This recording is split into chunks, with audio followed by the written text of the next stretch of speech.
د ماشوم د پیدایش نه پس د هغه د حقيقي سنت طریقه څه ده؟ په دې حواله سره یو ملګریم سوال کړل چې زما زوی پیدا شوی دی، زه دا کول غواړم چې زه دغه عقیقه وکم.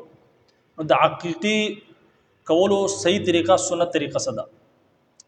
ګوره یاد وساتئ چې کله بچه پیدا شي او د هغې نه بعد عقیقه کول دا سنت دي.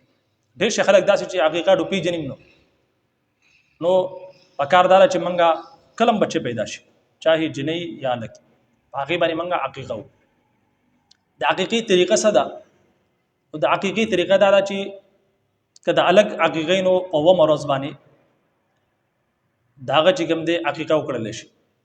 د عقیقي طریقه به دای که الګي نو په هغه باندې دوه واړه جانور یعنی بیزی یا پیسیان او که جنۍ نو یو ډوکې جانور یعنی یا یو بیزا یا یو پیسو، دا د جنۍ عقیقه ده.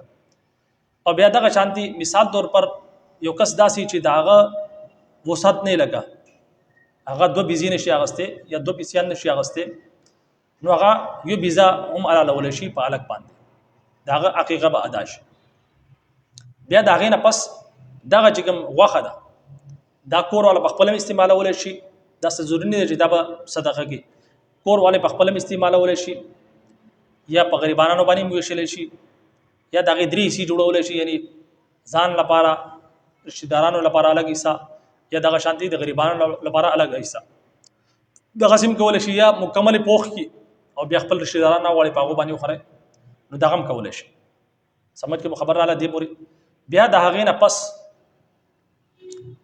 داغه ماشوم چې کوم دی داغه سر چې کوم یخته دی هغه بالکل وخره صفا وکړي.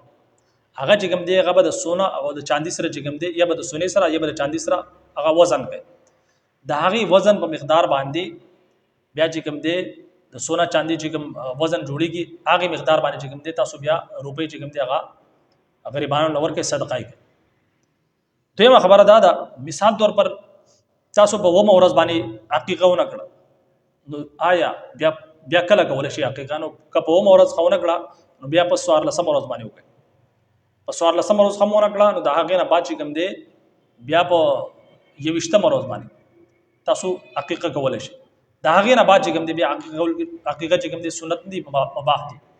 او دویمه مسله دا ده چې بعض خلک دا تاسو کوي چې په عقیقه کې صرف چې کوم دی وړو کې جانور بزی بګي دا غي سره عقیقه ادا کیږي یا غټ جانور یعنی مثال طور پر تاسو میخ حلال کړه یا غوی حلال کو یا غوال حلال کړه دا غي سره عقیقه ادا کیږي. نو یاد وساتئ تاسو غټ جانورم حلال کو دا غي سره عقیقه ادا کړل شي، دا غي سره عقیقه چې سنت دغه ده هغه ادا شي. سمجھ کې خبر رااله. نو دا د عقیقي اسانه طریقه وا چې کله ماشوم پیدا شي داغه په اومه ورځ باندې ک جنۍ نو یو بیزا او ک الکی نو دو بیزی یا الکی دو بیزی تاسو وسد نشي نه په یو بیزی باندې تاسو عقیقه کول شي. دغه شانتي غټ ساروي چې کوم دغه مالالول شي پاغي دغه په ذریعہ باندې هم عقیقه ادا شي.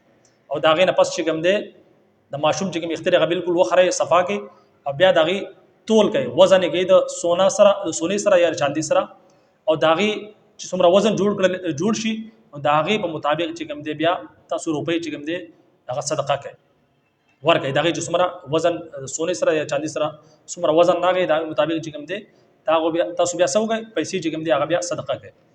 او د دې چې کوم سنت طریقه ده سنت روز دا کوم روز ده و روز ده یا 14 روز ده یا 21 ورځ ده.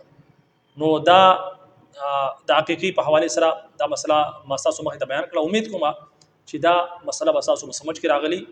اجازه راکړئ. السلام علیکم ورحمت الله وبرکاته.